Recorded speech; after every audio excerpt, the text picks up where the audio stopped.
পলাতক সাবেক প্রধানমন্ত্রী শেখ হাসিনার নির্দেশে জুলাই-আগস্ট অভ্যুত্থানে নির্বিচারে গুলি চালিয়েছে আইনশৃঙ্খলা রক্ষাকারী বাহিনী।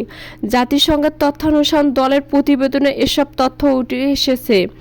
এছাড়া আওয়ামী লীগের সাধারণ সম্পাদক ওবায়দুল কাদের এবং সাবেক স্বরাষ্ট্রমন্ত্রী আসাদুজ্জামান খান সহ সরকারের উচ্চ পর্যায়ে সংশ্লিষ্টতার প্রমাণ পেয়েছে সংস্থাটি। প্রতিবেদনে বলা হয়, গত বছরের 19 জুলাই জ্যেষ্ঠ কর্মকর্তাদের সঙ্গে বৈঠকে শেখ হাসিনা আন্দোলনের সমন্বয়কদের গ্রেপ্তার করে মেরে ফেলা, গুম করার নির্দেশ দিয়েছিলেন। আইনশৃঙ্খলা বাহিনী ও গোয়েন্দা সংস্থার কর্মকর্তাদের নিয়ে তৈরি করা হয়েছিল কোর কমিটি। 20 জুলাই থেকে নিয়মিত বৈঠক করতেন তৎকালীন স্বরাষ্ট্রমন্ত্রী। এতে বলা হয়েছে, 1 জুলাই থেকে 15 আগস্টের মধ্যে 1400 জনেরও বেশি মানুষকে হত্যা করা হয়ে থাকতে পারে এবং হাজার হাজার মানুষ আহত হয়েছেন। এদের অধিকাংশ বাংলাদেশের নিরাপত্তা বাহিনীগুলোর দ্বারা গুলিবিদ্ধ হয়েছেন।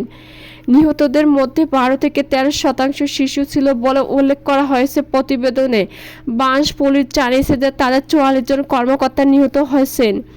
জাতিসংঘের মানবাধিকার কার্যালয়ের প্রতিবেদনটি অনুযায়ী বাংলাদেশের সাবেক সরকার এবং নিরাপত্তা ও গোয়েন্দা সংস্থাগুলো আওয়ামী লীগের সঙ্গে সংশ্লিষ্ট সহিংস উপাদানগুলোর পাশাপাশি গত বছরের ছাত্র নেতৃত্বাধীন বিক্ষোভের সময় পদ্ধতিগতভাবে গুরুতর মানবাধিকার লঙ্ঘনের ঘটনাগুলোর সাথে জড়িত ছিল। ঊর্ধ্বতন কর্মকর্তাদের সাক্ষ্য এবং অন্যান্য প্রমাণের ভিত্তিতে প্রতিবেদনে একটি সরকারি নীতি উঠে এসেছে, যা সরকার বিরোধী বিক্ষোভকারীদের এবং সমর্থকদের আক্রমণ ও সহিংসভাবে দমন করার নির্দেশ দেয়, যা মানবতাবিরোধী অপরাধের মতো উদ্বেগ উত্থাপনকারী এবং জরুরিভাবে আরও ফৌজদারি তদন্তের প্রয়োজনীয়তা নির্দেশ করে।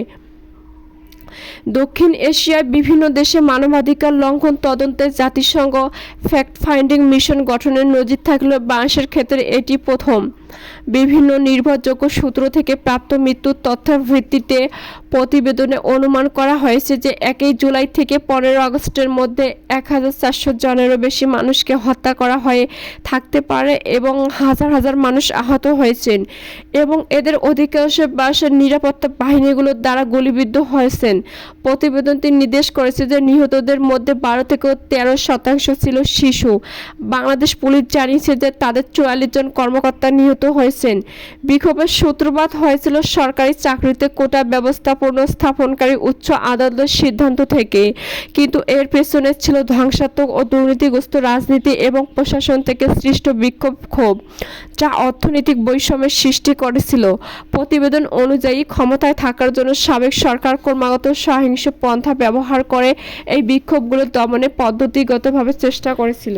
সক্রিয় রাজনীতিতে ফেরার চেষ্টায় ক্ষমতাচ্যুতির 6 মাস পর প্রথমবার নেতাকর্মীদের উদ্দেশ্যে ভাষণ দিয়েছেন ভারতে পালিয়ে থাকা শেখ হাসিনা, যা মানতে না পেরে তার আমলে নিপীড়নের শিকার হওয়া ছাত্র জনতা 32 নম্বরে বাড়িটি গুঁড়িয়ে দিয়েছে। হঠাৎ এমন পরিস্থিতির জন্য ক্ষমতাচ্যুত প্রধানমন্ত্রী শেখ হাসিনাকে দায়ী করেছেন মানবাধিকার কর্মী ও রাজনৈতিক বিশ্লেষক ফরহাদ মজহার। 32 নম্বরের বাড়ি ভাঙ্গা ও শেখ হাসিনার ভাষণ নিয়ে ফেসবুকে একটি দীর্ঘ পোস্ট দিয়েছেন ফরহাদ মজহার, যেখানে হঠাৎ শেখ হাসিনার ধানমন্ডির 32 নম্বর বাড়ি ভাঙার পেছনে 8টি কারণ সামনে এনেছেন তিনি।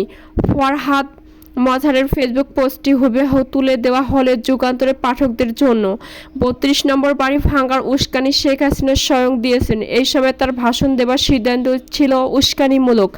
হাসিনার মাথায় রয়েছে ফেব্রুয়ারিতে ডোনাল্ড ট্রাম্পের সঙ্গে নরেন্দ্র মোদীর সাক্ষাৎকার এবং বাংলাদেশ নিয়ে মার্কিন ইসরায়েলি আঞ্চলিক পরিকল্পনা। ডোনাল্ড ট্রাম্পের ক্ষমতা মার্কিন যুক্তরাষ্ট্রে অলিগার্ক অর্থাৎ অল্প কিছু বিলিয়নারদের আধিপত্যের প্রতিষ্ঠা, যেমন Elon Musk, Zuckerberg, Bill Gates প্রমুখ। এর কুফল বাংলাদেশের গরিব ও প্রান্তিক দেশগুলোকে পড়বে। হিন্দুত্ববাদের সঙ্গে মার্কিন বর্ণবাদী গোষ্ঠীয় মৈত্রী পরিষ্কার দেখা যাচ্ছে। ট্রাম্পের গাজা নীতি ভয়াবহ। ইতিমধ্যে ট্রাম্প বেঞ্জামিন নেতানিয়াহুর সঙ্গে ঘোষণা দিয়েছেন যে যুক্তরাষ্ট্র গাজার নিয়ন্ত্রণ দেবে এবং এর উপর মালিকানা প্রতিষ্ঠা করবে।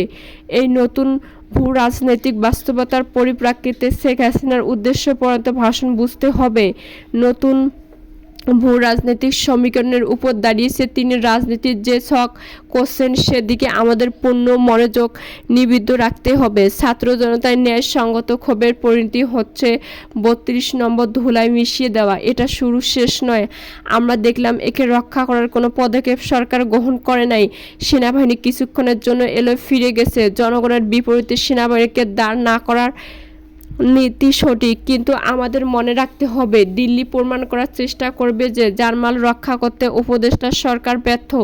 আন্তর্জাতিকভাবে ব্যাখ্যা করা হবে যে বাংলাদেশের কার্যত কোনো সরকার নেই। এটাই দিল্লি হাসিনার পক্ষে প্রতিষ্ঠা ও প্রচার করবে। দিল্লি দাবি করবে বাংলাদেশের পরিস্থিতি আঞ্চলিক নিরাপত্তার জন্য হুমকি, ফলে দিল্লি আন্তর্জাতিক সহযোগিতায় বাংলাদেশের হস্তক্ষেপের পরিকল্পনা করতে পারে। এই বাস্তবতা এবং সম্ভাব্য ভূ রাজনৈতিক পরিস্থিতি অবশ্যই আমাদের মনে রাখতে হবে যদি আমরা সামনের দিকে আরও গভীর সংগঠিত পতিত হওয়া থেকে মুক্ত থাকতে চাই। তাহলে অবিলম্বে শেখ হাসিনার সাংবিধানিক